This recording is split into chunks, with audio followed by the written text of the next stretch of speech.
মানুষের ইচ্ছা যেন হার মানায় সব কিছুকে, তেমনি এই ইচ্ছা পূরণ করতে যেন শহর ছেড়ে গ্রামের মায়ায় ছুটে এসেছে এক কলেজ পড়ুয়া এক শিক্ষার্থী, এবং এসে তার ভাগ্যের চাকা যেন ঘুরে গিয়েছে। এভাবেই তিনি স্বপ্ন দেখছেন বড় কিছুর।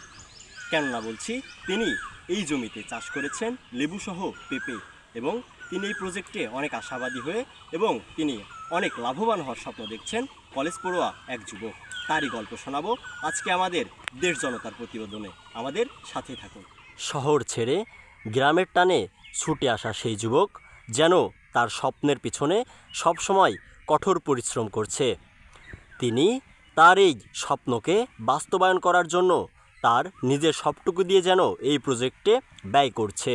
তার আশা, এমন প্রজেক্টে লাভবান হলে পরবর্তীতে বড় কোনো প্রজেক্টের স্বপ্ন দেখছে 22 বছর বয়সী কলেজ পড়ুয়া এক শিক্ষার্থী। ভাই, আপনি কিভাবে শহরের বিলাসবহুল জীবনযাপন ছেড়ে এই যে একটা গ্রামের মায়ায় কিভাবে পড়লেন, এবং আপনার এই প্রজেক্টে কেমন স্বপ্ন দেখছেন এবং কেমন লাভবান হওয়ার আশা আছে, যদি আপনার পিছনের এই উদ্যোক্তা হওয়ার গল্পটা আমাদের শোনাতেন।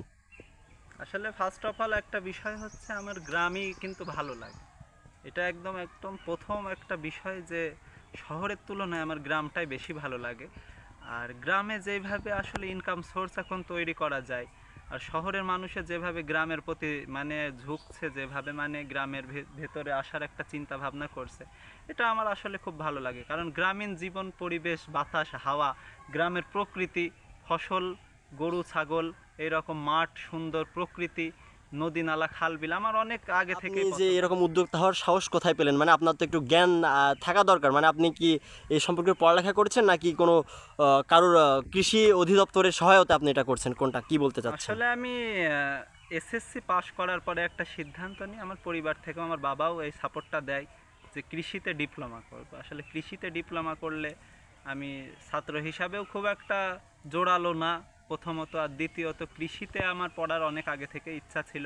কারণ কৃষিতে পড়লে অনেক কিছু দেশ সম্পর্কে জানা যাবে, কারণ বাংলাদেশ একটা কৃষি প্রধান। তার আপনি বলতে চাচ্ছেন যে আপনি কৃষি ডিপ্লোমা করছেন, পাশাপাশি আপনি যে প্রজেক্টে নামছেন। আমি 4 বছর মেয়াদি কৃষি ডিপ্লোমা করছি। এটা এখন অনেক ভালো, বাংলাদেশে অনেক শিক্ষার্থী এদিকে ঝুঁকছে। আপনি যে প্রজেক্টটা কাজ করছেন, এটা কি আপনার ফ্যামিলি থেকে সাপোর্ট দিচ্ছে, নাকি আপনি সম্পূর্ণ নিজের টাকায় বা নিজের উদ্যোগে করছেন? না, এটা তো ফ্যামিলি থেকে সাপোর্টটা সব থেকে বেশি।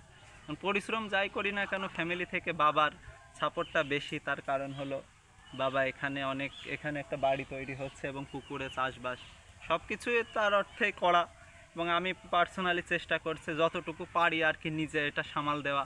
আরও এখানে গরুর একটা ভেড়ার খামার করার ইচ্ছা আছে, আবার ওখানে পুকুরে কাজ চলছে মাছ চাষের জন্য, মাছ চাষের একটা হচ্ছে, আর খামার বাড়ি টাইপের আর কি একটা করার ইচ্ছা আছে। এবং ছাদের উপরে আমার একটা চিন্তা ভাবনাও আছে। এইটা আমি যেহেতু হলো আমার বাবা একজন চিকিৎসক, আমার চিকিৎসা করার ইচ্ছাও আছে, আর পাশাপাশি চাষবাস, একটা খামার বাড়ি করার এরকম ইচ্ছা। ধন্যবাদ আপনাকে। এভাবেই তিনি স্বপ্ন দেখছেন নতুন কিছুর। এভাবেই যদি সে এই প্রজেক্ট থেকে লাভবান হয়, তাহলে এর পাশাপাশি গরু, ভেড়া ও ছাগলের বড় খামার এবং পাশাপাশি পুকুর খনন করে মাছ চাষেরও আশাবাদী এই কলেজ পড়ুয়া 22 বছর বয়সী শুভ নামের এই যুবক। দেশ জনতা, হরিণাকুণ্ডু, ঝিনাইদহ।